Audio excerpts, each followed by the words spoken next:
Good morning, everyone. Welcome to another Eco Insider TV. Let me tell you, this series is just so enlightening for a lot of people. Have been getting questions on what are some of the elements for an eco-focused event. Let's see, Instagram is acting a little wonky. Let's just end that. And I'll just share the video. How about that, right? Okay. So we're going to be tackling some more tips on how to plan an eco-focused event. These days, sustainability is more than just a buzzword. It's a way of life for people across the globe. Everything that we need for our survival and well-being depends on the environment, whether it's directly or indirectly.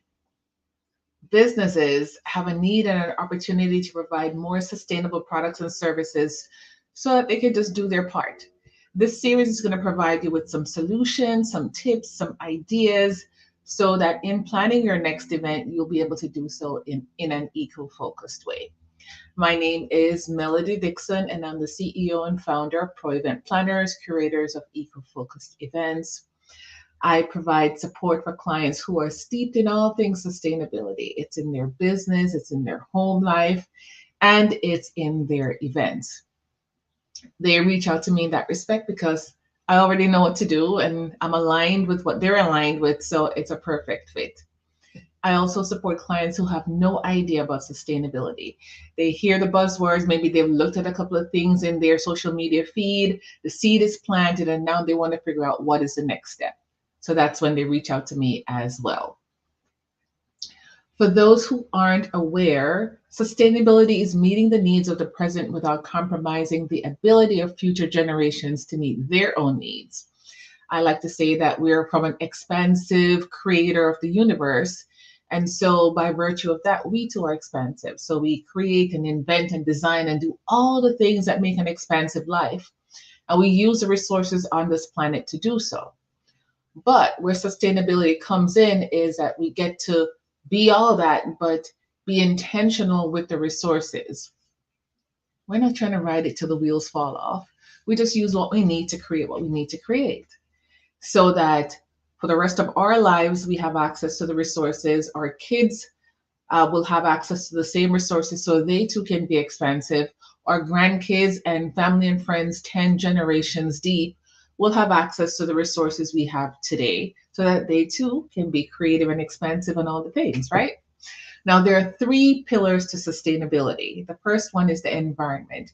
We get to reduce the use of what we're already using, reuse what we have, and recycle.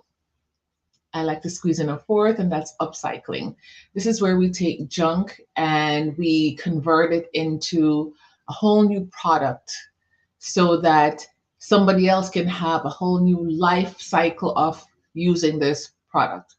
Here's an example.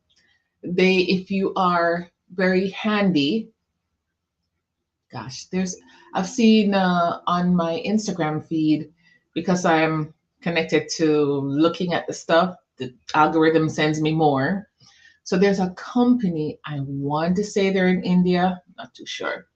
They take old clothes and create new clothes and new bags. So they'll take a whole bunch of sports jerseys and they'll cut out the usable parts of it and make duffel bags. They'll take old jeans pants and make jean skirt or purses, old sweaters to make new sweaters, like piece of this, piece of that. But it's designed in such a way that it looks really creative and it's beautiful. So you don't have to throw away your old, even if it's stained, they'll cut off the part that is not stained and use it to create a whole new outfit. So creative. And that's a great way to delay all of the fabrics and all of the things from going into landfills. There are companies and people who take things from thrift shops or thrift stores,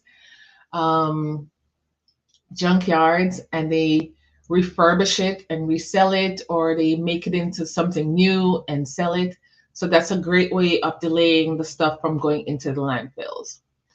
The second pillar of sustainability is economics. If it is eco-focused and sustainable, it also gets to make you money or save you money. Third is social responsibility. We get to take care of our neighbors and friends, make sure that they have a place to live and they're safe, food to eat, healthcare, mental wellness is all taken care of, and people have room to be who they are, however they show up in the world. You don't have to agree with it. They just have get to have space. Like you get to have space to be who you are, they get to do the same. Now, today we're going to talk about eco-focused events. And for me, the next step after, well, let me circle back. We started off the series with making a decision to include eco-focused elements in your event planning. And so that means deciding what that would look like for you and gathering all the elements that would make that happen. So that's the first thing we did. And it's in the budget and all the things. So everybody knows the goal for this event is to include some eco-focused elements. And the third part of that was standing by your word and following through on that. Don't just talk the talk, but walk the walk. The second part of the series we did was how to find an eco-focused venue. And we went through all the things from the energy efficiency, how they manage water and waste, the kind of vendors they use, where the caterer gets the food from, all the things. And it was like, I want to say 12 different things to look out for. So it was a toss up now between what is the next step? Do we go food or do we go decor? And I'm like, you know what? Food is very important to people when it comes to events. And for me, it's a decor. I like to be immersed in a whole experience of whatever the theme is. But for most people, it's the food. If the food is terrible, they are leaving. So we wanted to go food next. All right, so we're going to tackle looking at some eco-focused menus. Well, not the menu itself, but elements that make up a great menu that falls under the heading of being eco-focused. So caterers who align with that focus on sustainability. They get locally sourced ingredients and are committed to using eco-friendly disposable products with an emphasis on composting. And that's just a big thing. If you're not preparing even if you're preparing the food yourself, you can get the right containers, you can get food from the right places, and it's not hard to do. So tip number one, after laying that foundation, is decide to use healthy food options that feature organic and local ingredients. A few years ago, I wrote a blog post that I have on my website, and I've linked it in the description of this live. It's how to use food to enhance your event. And I focused on being eco-focused and sustainable and healthy. If you're having it doesn't matter what meal actually, because you can use, my thought process is go citrus heavy for some elements. Citrus because it's a huge antioxidant with the big shots of vitamin C. And if you're bringing a whole bunch of people together, they're breathing the same air, they're coughing and they're sneezing. Vitamin C is a great way to add some support. Now, will it happen immediately? No, but it can fortify everyone's immune system. And you get to include some other things, some strawberries, kiwi, kale, carrots, broccoli, avocado, green tea. All those things are so healthy for you, and they are delicious, especially if you are creative with your seasonings. You can use citrus for breakfast and have, instead of your traditional apple and banana, you can have like a citrus salad. And then decorate it with little mint leaves. That's so pretty visually. If you have like the blood oranges and grapefruit and regular oranges and mandarins and all that citrus is so beautiful to look at anyway. Decorate it with some mint. It's a great start to the day because the citrus is such a energizing scent, first of all, and flavor. So if you're having a breakfast meeting, that's a great thing to have on your buffet. It'll wake people up even more. Much better than coffee because you don't want people to be like buzzed around and then crash later on. Want to be like a wholesome, natural awakening that's like, yes, it's morning, it's good, let's go, right? The other things, strawberries, kiwis, kale, carrots, those can be sprinkled between breakfast and lunch or brunch and dinner. They can, you can even have a citrus flavored salmon or chicken. You can use those flavors all throughout the different meals of the day. Offer beverage pitchers and air pots as an alternative to bottled water slash drinks and aluminum cans. Aluminium, right? Aluminium cans. Infuse the water with basil, lime, and strawberries. That's one of my favorite. I have these big, almost barrel-like containers, and I did a wedding on the beach a few years ago. That's the most recent one, and I had a station on the sand that had three of those big glass canisters, and each one was flavored with some different fruit and herbs. And the fruit is kind of sweet, and the herbs add a little bit of a difference. It may be a little biterish depending on if it's sage or rosemary, but it's not unpleasant. It's so refreshing, and it's just like, wow, what is this? Visually it looks beautiful and it tastes great and it's good for you. I also went to a convention early this month, and they had huge, huge canisters of water that was glass, or was it acrylic? Between the two. And it was about 2 feet or so in height. And they had recyclable, compostable cups that they have stationed there. So there is no glass or plastic like at past events. And you could refill, it's like no plastic bottles. Absolutely loved it. So if you have a caterer that's all about getting things that are sustainable and locally sourced, then they will be aligned with getting these canisters of water with flavored herbs and fruit. They will also include more fresh vegetables and fruit in the menu. Number 2, offer substantial vegetarian options. That means have most of the food be vegetarian, and then 25% or so can be non-vegetarian. So not the point of this isn't to change people's diet. It's just to be kinder to the planet and reduce resources. Vegetables are cheaper than meat.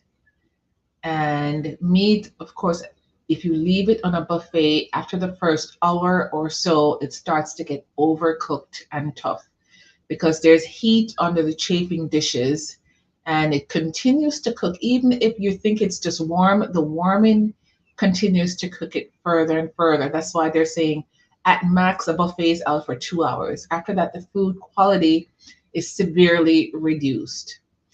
If you do vegetables, yes, it over time as well will become overcooked, but it doesn't get tough. It just gets softer. And if, well, the heat from the sternos won't get rid of all the nutrients from it immediately as it continues to cook. But yes, it will be less, but it's still more edible than if you had a steak on the buffet for like 2 hours. It gets tough and dried out, and it's just not very appealing. All right. So I would say have most of the food be vegetarian and then 25%. Fish holds up better, I think, on the buffet than steak. So it'll be, as far as holding up, it would be fish is the best option, then chicken, and then it's a toss up between pork and beef. They just get dry and tough over time. Unless you have it in a ton load of sauce, and when you put it on the buffet, it's almost done cooking, so that by the time it's time for people to come up to the buffet and cook, it has had some time to continue to cook in the sauce and the heat. So when people get to the buffet, it's just right. To have that timing be okay, you have to get a professional caterer that knows, okay, the steak or the chicken is just about done. So we can put it on the buffet so that when we like the sternos and all the things, by the time it's time to call each table to come up to eat, it's at the perfect doneness. It's not undercooked and it's not overcooked. Okay? So you need a professional caterer for that. Number 3, provide compostable cups, plates, napkins, utensils, and other serviceware. This is great because it's visually acceptable. Like if it's a trendy modern event where you're not like trying to have an opulent look, but you want it to be maybe minimalistic and modern and all the things, then this would be a great example. And I have one right here for you.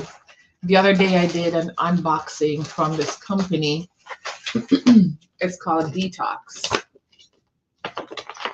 And they make all the plateware and silverware and straws and all the things from banana bark. I think it's called a bark. And so they have the straw. And you can see the variegation. Is that a word? Yeah. It's like a variegated leaf. You can see the dark and light shading from the banana leaf. Same thing from their spoon. Little sauce containers. Little bowls as well. Platters, you can pass this around with hors d'oeuvres, maybe display it as well. You can see the pattern. It almost looks like it's made from bamboo, but it's not. It's banana. This will definitely give you a clearer visual. This looks like the banana bark for sure. Yeah. Now it's almost like different shades of brown and beige. Individual plates, round dinner plates. You can see this for sure. Speaks of banana. There. This one. Then a larger platter. This you can maybe pass with hors d'oeuvres or maybe have it displayed on the buffet with, whatever you want.